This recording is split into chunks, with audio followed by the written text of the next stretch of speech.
dadka masaakiinta waxaad arki hooyo afar maro saabuusa haysato saa looga laagayo mid waxoogaa xoob haysato saa looga horgufiyo adarkii wadada laga horgufiyo waliba madaxdeenu waxay u daran tahay dadka fulinta gacanta ku haya dan yarta u daran tahay dadka dawladaha u shaqeeya ee booliska leh ee cashuur qaadayaasha leh ee dadkaas shacabku qiimo lama leh waxa xanuun badan cid loo aanay dilkeena gashay inay dad mas'uuliyiina oo dadka ummadan u adeegaya yihiin ayaa aad u xanuun badan oo aan la qaadan karin gabadh intuu gaarigu jiray laga cararo laga tago bilaa naf lagu gaari laayo dhaqtar la gaarsiin lahaa wada ku tahay maal dhow toole kiis caynkan oo maadartay gabadh la gubay ayaa magaalada Muqdisho ka dhacay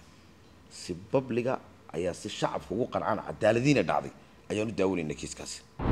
رحيم داود يال وحنا هالكن رئيس كوبان كقاعد دون حلبان محمد أبيب وكمل حلبان هذا كلها وكيل سوماليلاند الحلبان ساعده يقدم بيه وحاجة شرطي دعوه كدعوه مجال هرجيسة قال هنا حافظ بقول ترى مجال هرجيسة هالكاسي وهويني ومول حيد قاري وكتيري أي دولة هوسة مجال هرجيسة هلا داي أرين تاسي فالعلم بدن بكرلاتي فالأرين تاسي يودي بعضها هالكاسي كدعوه بالكور سيد أركس إنا لله وإنا إليه راجعون runtii kiiska boqol jira ka dhacay waa kiis naxdin badan leh waa kiis maadartay qalbiga xanuujinaya waa kiis waxa weeyaan sida de wali wax cadayno sida kiisku dhacay damay laakiin dadkii goobjoog gashay waan hayri TV-ga xalay ka hadlay marka daawanay macna wax qalbiga bini'aadamku qaadi kariya ma qof ay yiraahdeen de gaariga si bareelaba loo jirsiyay leeyihiin dadkii joogay laakiin lama wada qaadan karo de warkaasi maladaan dad dhinacii kale la joogin oo la wareysan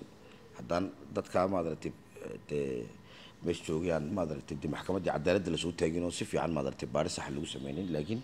sidoo kiisku muuqdo waa kiis aad u xanuun badan mid baa saddean la isla garanaynaa marka hore waxaan rabaa inaan taxsiideeyo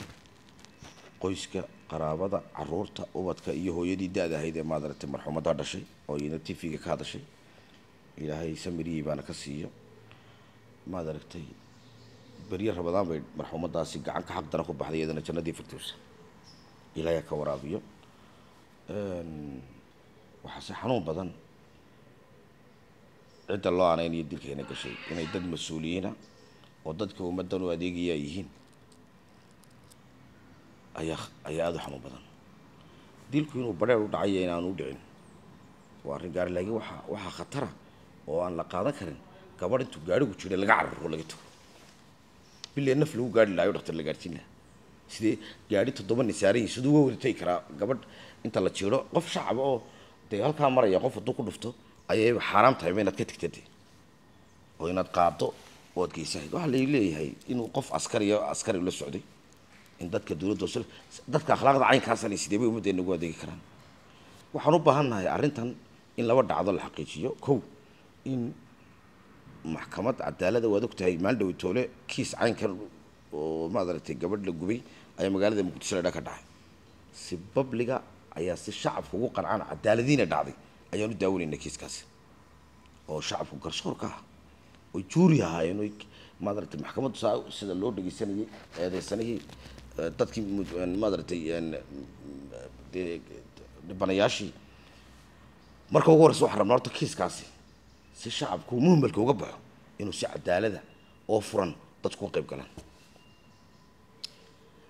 midda labaad waxaan rabnaa shacabka u soo jeedinaya anagu xildhibaanaan nahay wakiilana shacabka dadka dawladaha u shaqeeya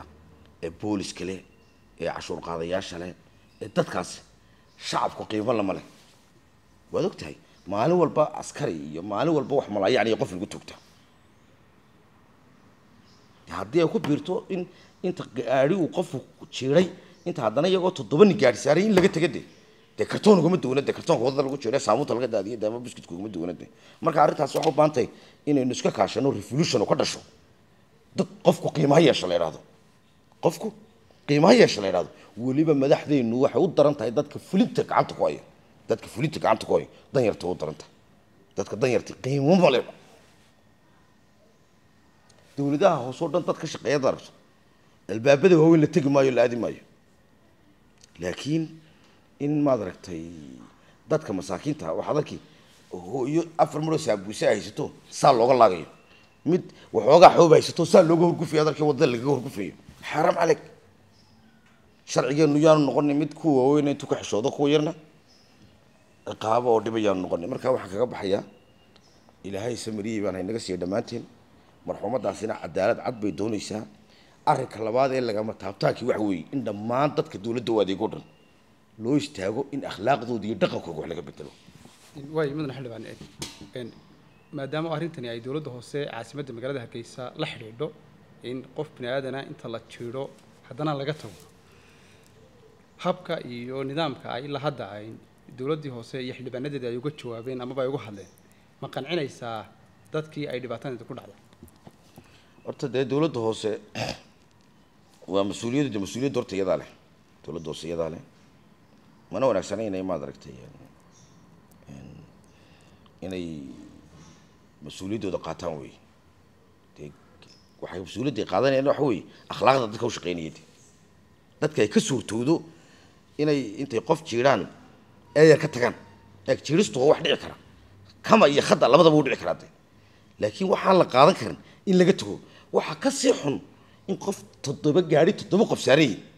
dadka ummadda ka dhaqaaqo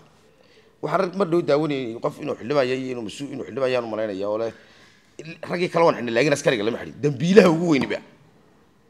ugu weyni gaariga saarna waa ninka booliska qorigiisa tagu weyn askariga weyn ayna heedinu force ku joojiyay ka gaariga wada joog ku dhaado ama kama haw jira ama khada ama bareer haw jira ninkaas dambiilaha ugu weyn wey lama xidhin buuri isagana waa la xidho weey oo xabsiga loo taxaabo 7 nin kale meesha gaariga saarna leeyahay waan xabsiga loo taxaabo waa in si public cadaalad loo dhageysto kiiska indhaha ku haynaa waanu dhageysanaynaa dowladda hoosana umalayn maayo anigu dee in iyagu dee qof jiira oranayaan daamar ka bixiyeen dee taas suurtagal ma noqonaysa dee oo dad dee inta nagala weyn baa meesha noo jooga laakiin kiiska wixii ka dambeeya ayaynu eegi doonaa inay dhaqanka shaqaale wax ka bedelaan oo shaqaalooga tababaraan oo wax kasta oo maad aragtay dadkaasi dee aan la reereynin ciqaabta sharciga caadiga aan la mariyo wey qofka kalimatul uqtul weeyaan hadaad qof ku kaalmayso yawmal qiyaama lagu soo joojinaya marka kii ka cararay iyo ka gaariga la saarnaa ee qaban waayo intaba nin walba dambiga qayb ku leeyahay dee maxkamadda cadaaladdan waxaanu leenahay kiiskaasi si aanu inoogu faafin waa in la control la qabto waa in maxkamad cadaalad oo public oo ummaddu dhageysato kiiskaasi lagu dhageysto weeyaan haddii kale dee hadda kadib waxay imanaysaa dee inta baawurta la jirsiyada la iskaga dhaqa kanaaba la arkayo dad shacab ay arkayaan kuwan cidna arkin baa yaa iman doona waa kiis uguba weeye intaasoo qof oo mas-uul oo qaran iyo dowladdu shaqeynaya inay damiirkoogu cayn kaa noqdo aad iyo aad bay adag tahay mas-uuliyadda dowladaha hoose dhammaantoodna dadka dowladaha hoose ka shaqeeya iyo dadka booliska ka koran waa dadkii noogu akhlaaqda liita weeye habeen baa waxaan hormaray moogtay beri qolo ciidan oo saf saa u socdo qorisaa wata moogtay meel baan fadhinaysan oo kale saasoo noo maro wuxuu kaasi waa hebelkii tuuga kaasi waa hebelkii kale caynkaasi kaasi waa hebelkii kale deedna ninkii baa inu baydi oo haddaa yaa la xidhayaa buuri oo haddaa yaa la xidhayaa dee haddaa yaa la xidhayaa dadkaasi waa in marka hore akhlaaqdooda la baro waa in la baro dadka loo adeegaya inay dadka haddan yarta yihiin waa in la baro wax kasta oo qofka ka sokeeya inay nolosha qofka biniaadamka ka qaalisan tahay nolosha qofka qaalisan marka aad iyo mudane maadaama aad xildhibaan golaha wakiilada ka tirsan tahay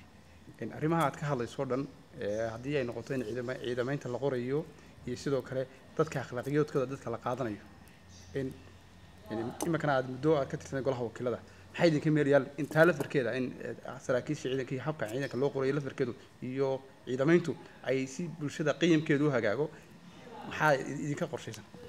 horta xeer kasta oo golaha wakiilada ka baxay waxaa ku qoran akhlaaqda qofka la qaadanay ku qorantay inuu qof muslima yahay inuu qof maadartay Soomaaliland dara yahay inuu qof maskaxdiisu caafimaad qabta yahay inuu qof xilkasa yahay inuu qof bulshadu taqaano qof wanaagsan oo dhexdhexaad waxaasoo dhan xeer ku qoran ma jirto la qaadanay shuruudo ku qoranto laakiin yaa fulneede fulinta laga doonayaa inuu eegada marka kiiskani waa inuu dhaliyo in uu dhaliyo waxa weeyaan isbedel uu dhaliyo weeyaan oo aan hooyada dambe lagu tacadiin oo meel joogta oo loo sheego war hooyada nafta bini'aadamka ka qaalisan dawladnimada maxaa samaysan ina shacab ku ilaalin dawladda hoose maxaa samaysan oo cashuurta maalin wadooyinka yaa loo dhisaa madameera loo dhisaa siriya loo dhisaa dadka loo dhisaa tala jiro kala loo dhisaya marka ما يركنا وحنا هاي لما تشقالها وين في علين السماية وين ما دركتي دب لوجو نقطة أخلاق ده وين توبر دب لوجو فرو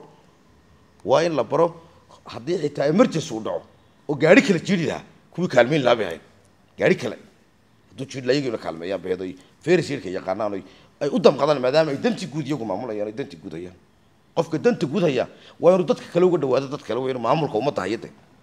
إما كداري قاري هالكام قف لقول شيء هالكام قف كل بعض سنتنا ومحمد أبيب يعطيك اللي بدين نقطة أنا جو حدان رافع أنا مسؤولية قارد قيام الله يمديني because أنا قلت حل كوجي بنا يا مسؤولية دودي بنا يا واللي يمديني مركها هذه بعض ما صرتها مرحومة دانا إلهي هون حريستو لما أنت إنما دركتي إنه عدالة إنه تشرنا وحلا لي قبل ناس عدالة هيش سلوكيس كاسود عين الشعب عضيب والدنيا من البابليك أرجع له بدقيست هذه بعض ما صرتها